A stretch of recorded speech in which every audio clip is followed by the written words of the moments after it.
Mayong hapon, Negros. Ini ang Digicast Negros X. Ang nagapanguna nga napulo ka mga balita sa Negros ang amon igadulong sa inyo. Update ninyo kami via Facebook, YouTube, kag sa amon nga website www.digicastnegros.com. Kag sarama kami malantaw sa KCAT Channel 11 sa Kabangkalan City, Himamaylan City kag Banwas ang Ilog. Kag yari na ang top 10 nga mga balita sa Negros subong adlaw. Depende na sa mga LGU kung magdeklarar sa localized lockdown. Karon nga nagadamo na ang kaso sa bago nga variant sa COVID-19 sunod sa IATF co-chairman. Swab samples sa 4 ka mga negrense ginpadala sa Manila para mabalaan kung UK variant ang virus nga nag-igo sa ila.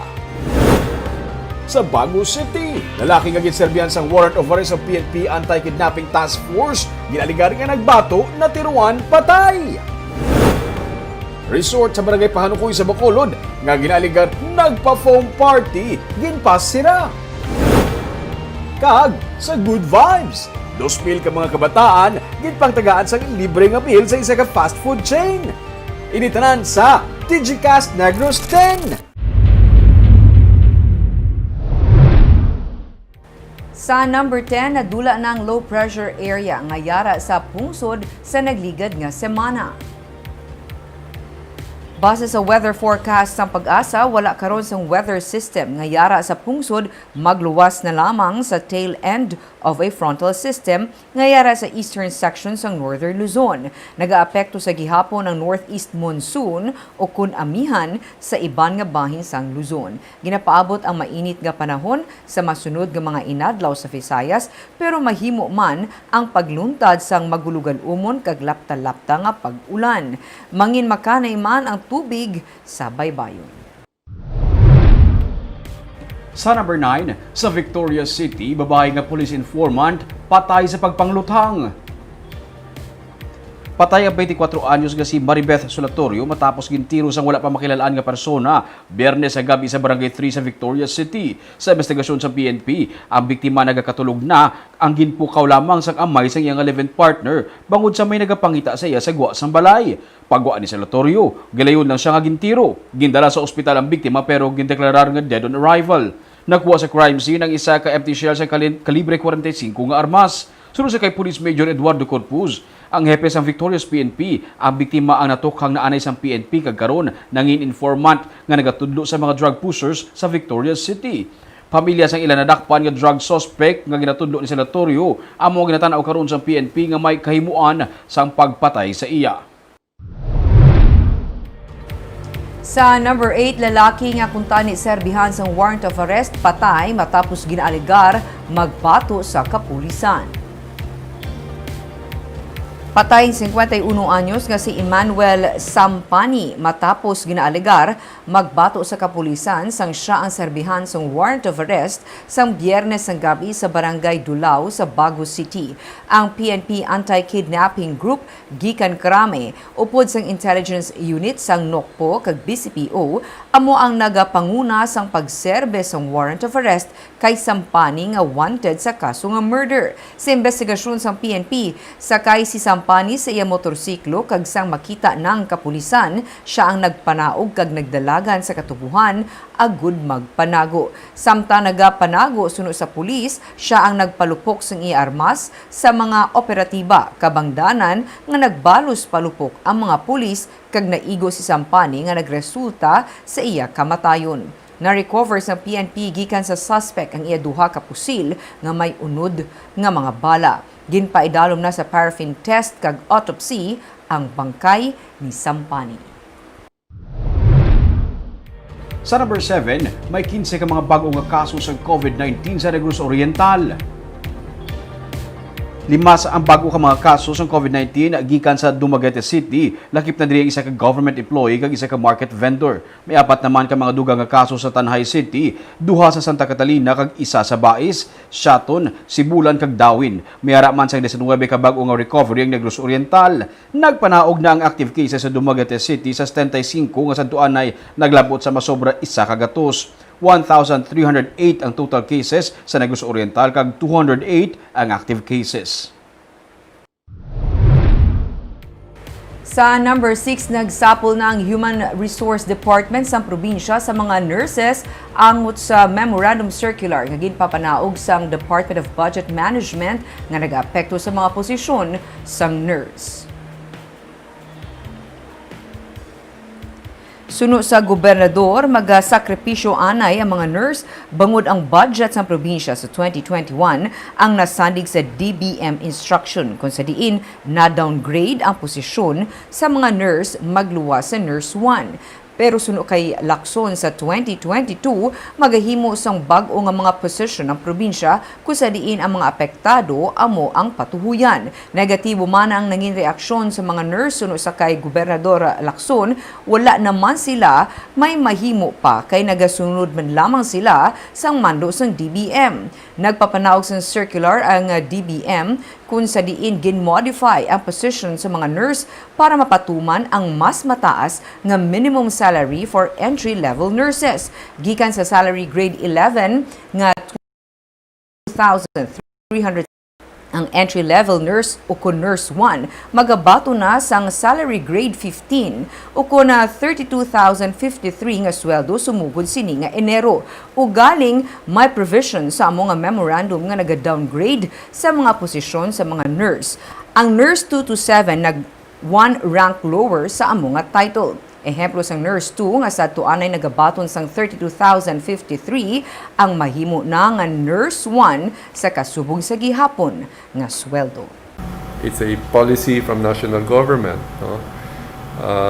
And we just had to convince them to, a little sacrifice. But for those who are nurse 2 and has to be downgraded, they will be given extra work para what they used to do as nurse 2, no? Just to only differentiate, no, their standing. We will create nurse 2, we will create nurse 3, we will create nurse 4 sa new salary scale.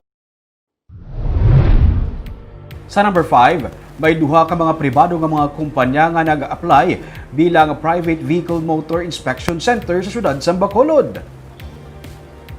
Sunod sa kay LTO Bacolod Chief Ruben Tampos, natala na pa ang pag-inspect sang amo nga mga centers sa regional office. Ang tanan nga mga salakyan antes pa man makaparehistro ang mag-aagi sa inspeksyon sa amo nga mga center bahin sa roadworthiness ini o kung mapasiguro nga ini ang masaligan sa gihapon sa pagbiyahe.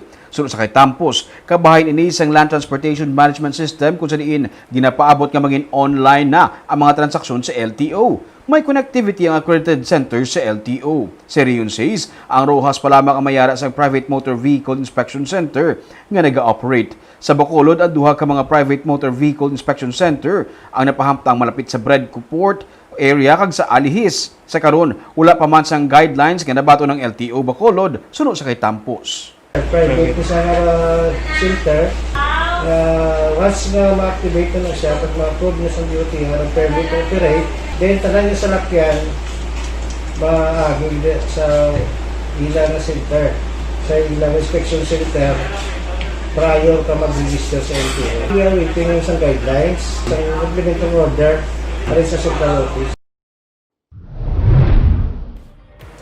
Sa number 4, beach resort sa Pahanukoy sa Bacolod City nga nagpatigayon sang foam party ang ginpasiradaan matapos matukiban nga wala sang business kag sanitary permit.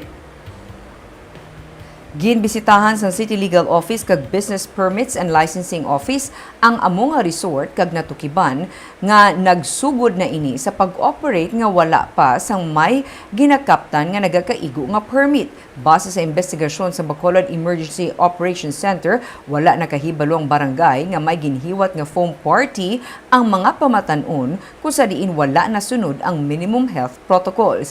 Ginpahibalo lang ang barangay sa ginhiwat nga misa kag blessing sang resort sang aga pero sang gabi natabo ang foam party.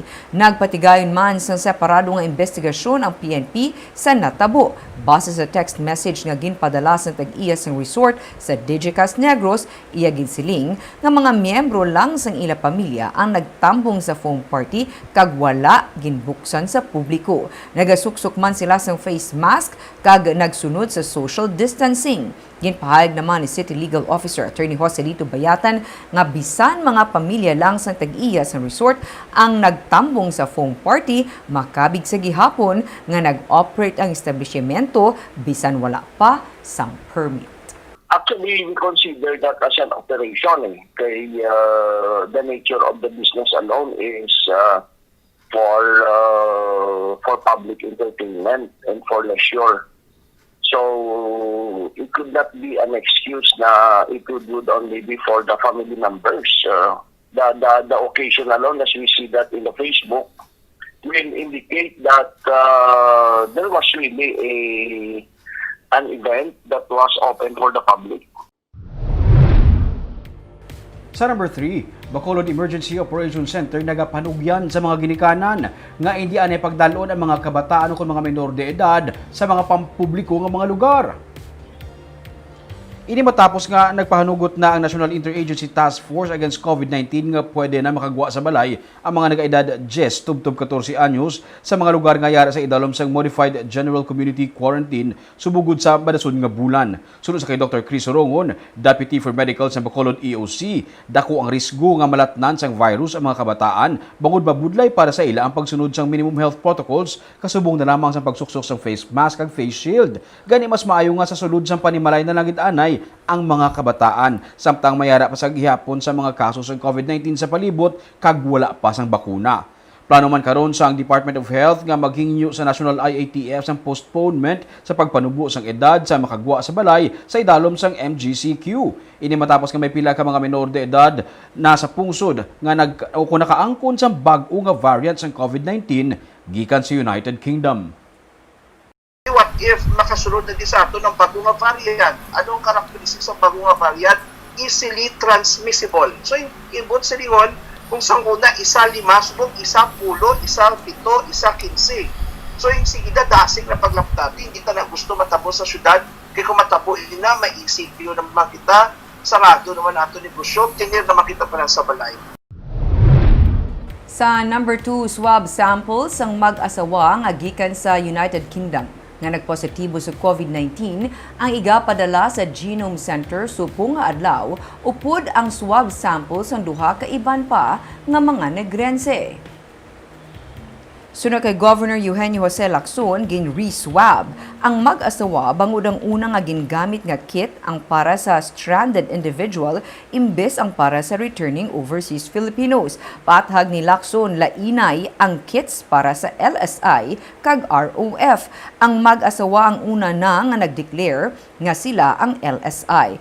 Ginapaabot nga sa Miyerkules mahimo mag-abot ang ilang nga resulta kung bala UK variant ang nag-igo sa ila. Ang duha ka iban pa nga samples nga ipadala sa Genome Center ang iyasang taga-Bago kag Talisay nga gikan sa Egypt kag Virgin Islands.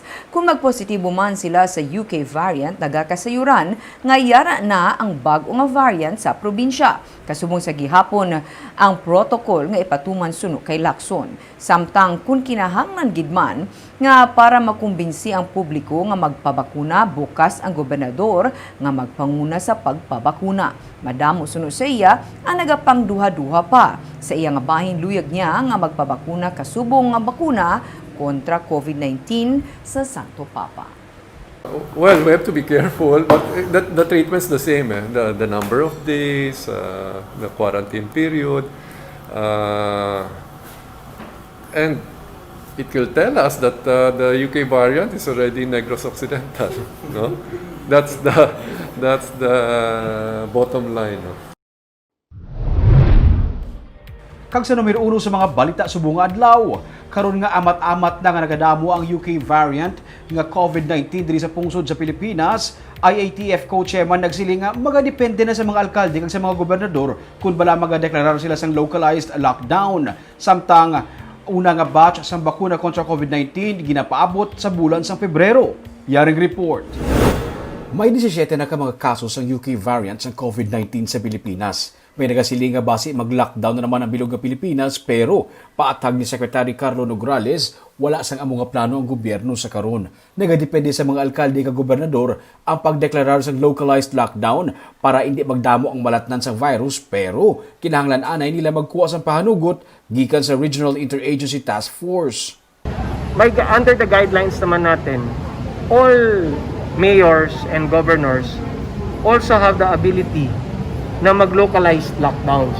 So, ibig sabihin, whether GCQ ka or MGCQ ka, pag ang mayor or ang governor makakita ng mabilisan na spike sa isang barangay or sa isang purok or sa isang building or sa isang kalsada, may ability sila to immediately close at localized lockdown doon as an immediate response na hindi na kailangan hintayin yung National Task Force or National IETF, basta meron lang siyang coordination with the regional IETF. Iyaman git paatag, ngayara na sa karon sa Phase 3 ang Pilipinas sa recovery. Dapat na nga mabalanse ang ekonomiya kag health sector. Wala man natabo ang ginakakulbaan nga holiday surge ukon pagdamo sang kaso sa COVID-19 pagkatapos ang holiday season. Gani subong nga Pebrero, luyag nila nga mas halugan pagid ang health protocols. Pasugtan magwa ang mga kabataan nga nagaedad 10 anyos pataas. Nakahangop siya nga may mga nagapamalabag sa sininila nga lihok. Kag isa na diri, si Bacolod City Mayor Evelio Linardia nga nagpakigsugilanon sa ila. Sa February, susubukan natin muli na mas luluwagan pa para makaginhawa na naman po ang ekonomiya. Nasubukan na natin yung 15 to 65, hindi naman nagkaroon ng surge. So now, susubukan natin yung 10 to 65. Para nga po, magkaroon na naman po ng economic activities. And we discussed the pros and cons of this. So we will ask you the advice, but the way things are moving, considering that the society of pediatricians and those infectious disease doctors had appealed to the national government, I think there's a chance that they might reconsider that. Samtang ginanunsyo man ni Nograles nga sa sininga Pebrero, mahibo mag-abot na ang unang batch sang bakuna kontra COVID-19 pero hindi pa masiling kung saan ini mag-aabot sa mga probinsya kasubong sa Negros Occidental kag Bacolod City. Kag sa Good Vibes, 2,000 ka mga kabataan gikan sa nagkalain-laing nga barangay sa Bacolod ang ginhatagan sang chicken meal sang McDonald's. Kaina formal nga gin-turnover sa mga punong barangay sa mga beneficiary barangays ang mga meals kaupodang tiglawas sang amo nga fast food chain, opisyales sa Bacolod kag ni Interagency Task Force Co-Chairman Carlo Nograles nga amo man ang nagapamuno sang Zero Hunger Task Force. Sunod sa iya magluwas sa pandemic nga ginapakigbatuan sa bilog nga kalibutan, ginapakigbatuan man sa gobyerno nga makatrabaho ang tanan kag hindi magutman. Gani sa bulig sang partnership nila sa mga private companies nagakahatagan sang libre nga mga pagkaon ng mga kabataan. Sagwa sang Metro Manila sa Bacolod palang una nga ginpatigayon ang Kindness Kitchen. Amo na ginatawag nila Barb nga partnership mula sa gobyerno sa mga private companies para makapahagan-hagan kuno sang gutom karon nga may pandemic. So buot silingon Ming, kung una ang Bacolod, mayroon pa iban nga lugar nga katuan. Galibot sila Barb, but amo din nga Barb kagila ni Secretary Nograles outside Metro Manila, Bacolod pa lang sila nakauna. Kaya doon gina-joke siya ni Mayor Bing, tungod nga ining tatay ni Secretary Nograles is from Pontevedra. Ang mga Nograleses. Okay. So from Pontevedra. So malapit sa heart niya kuno. So dili siya nag-una kadto sa Bacolod. That's why in partnership with McDonald's. Okay. Kabay pa, damo pa magsunod. Para hindi ba damo gutom. Pati kita nagutuman ng kisa. Tapping the resource sa may nga companies nga mayara sa resources. Buligay kita tanan sa pagbangon. Kaag amo yan mga balita sa Negros subong adlaw. Kay man sa panahon karon importante nga may ihibalo ka sa nagakatabo sa imo nga palibot. Pero dapat balanse kag eksakto ang mga impormasyon. Padayon kami nga magapangalagad sa Negrosanon. Ako si Barbara Mijares. Tugtog sa buwas ako naman si Romeo Subaldo, mayong hapon.